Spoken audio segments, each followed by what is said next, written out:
Salut à tous et bienvenue dans cette nouvelle vidéo Apprendre SwiftUI.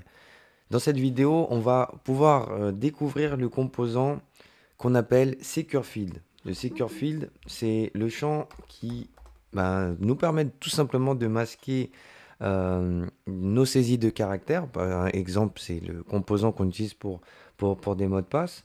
Avec un écran simple, ici, on va avoir un text field dans lequel on va mettre notre login et un champ SecureField qui sera notre mot de passe.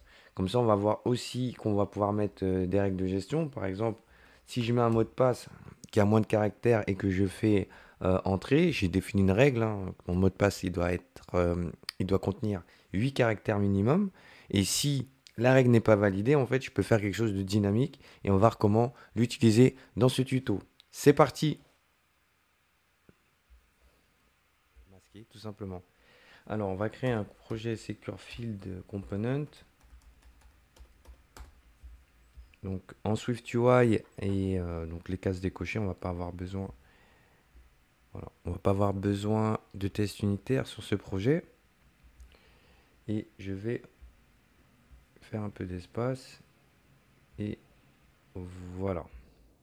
Donc, ce que j'ai envie de faire en fait dès le début, j'ai envie de faire un petit test où je vais essayer de faire un formulaire, login mot de passe. Et on va voir en fait ce qui se passe à la validation. Donc le temps que le composant se charge, donc je vais déjà créer un form. Je vais mettre tout ça dans un formulaire. Hop. Et dans ce formulaire, je vais mettre un text field qui va être, là je vais l'appeler login.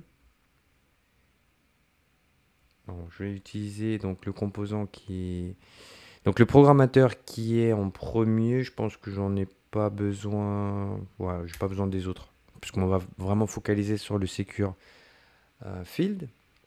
Je vais lui créer donc son champ à connecter, donc state private var et je vais l'appeler login. Donc ça va être une chaîne de caractères qui sera vide. Et l'autre, ça sera password pour mot de passe. Qui sera vide au début. Donc là, je vais connecter le placeholder. Donc ça veut dire, c'est le texte qui va s'afficher dans le champ. Donc je vais l'appeler login. Et je vais lui passer donc le $login ici. Et le deuxième, ça sera le secure field.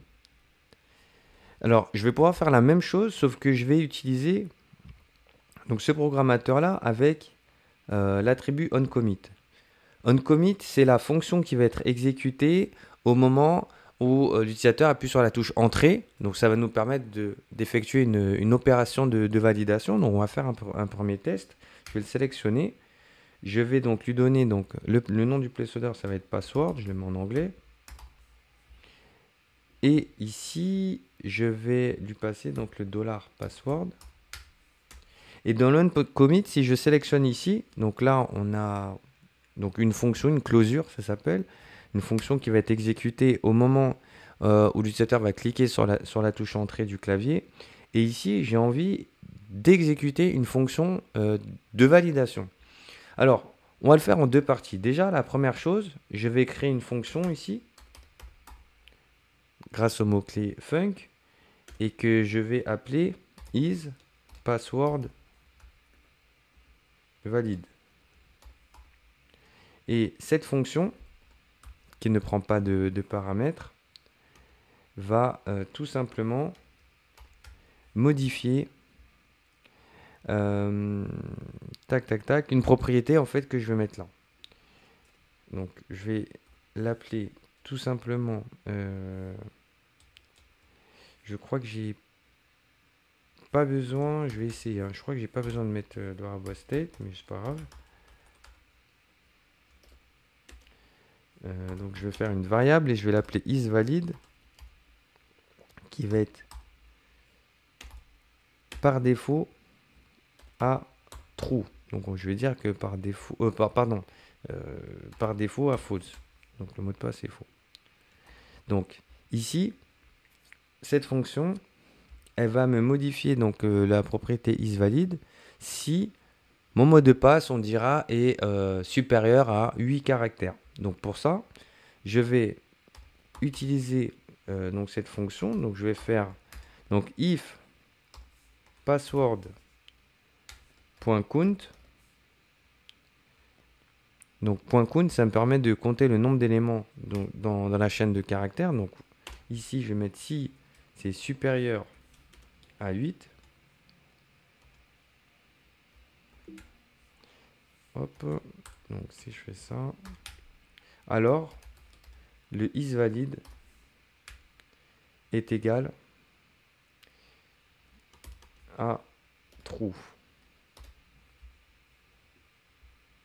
Voilà ce qui va se passer. Sinon, isValid égale false.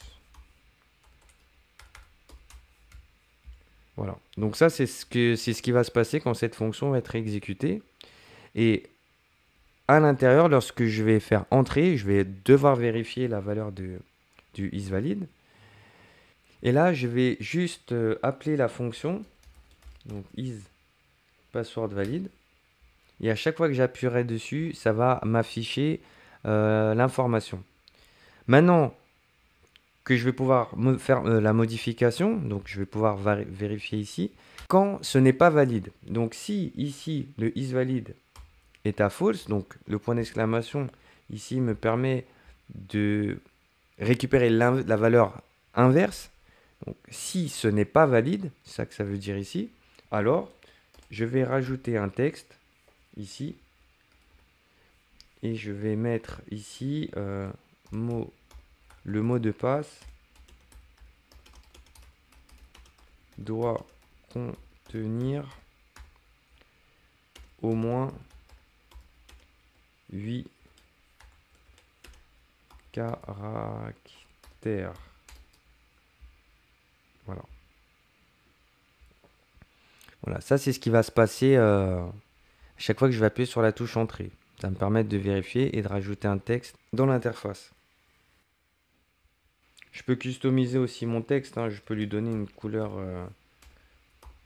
rouge, foreground color ici, et je vais mettre .red. Voilà. Donc ici on va voir que le texte va s'afficher en dessous.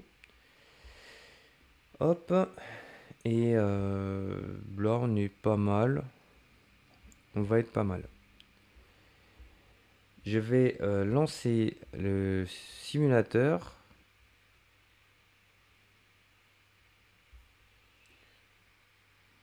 Donc là je vais cliquer donc, dans mon formulaire, donc je clique sur le champ login. Là ici on n'a pas de champ, on n'a pas de calcul particulier.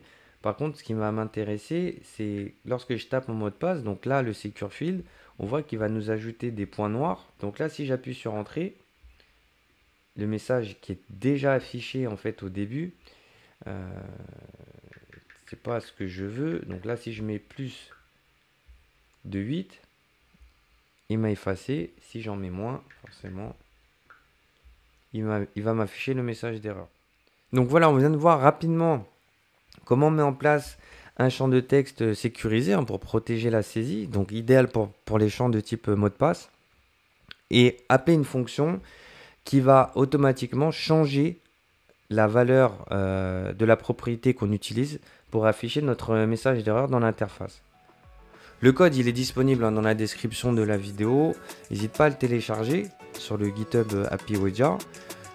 Mettre un petit pouce bleu et t'abonner si c'est la première fois que tu viens et si ça t'intéresse d'en apprendre un peu plus, surtout sur la partie SwiftUI, c'est ici. Et on se retrouve pour la prochaine vidéo pour apprendre toujours SwiftUI. Merci.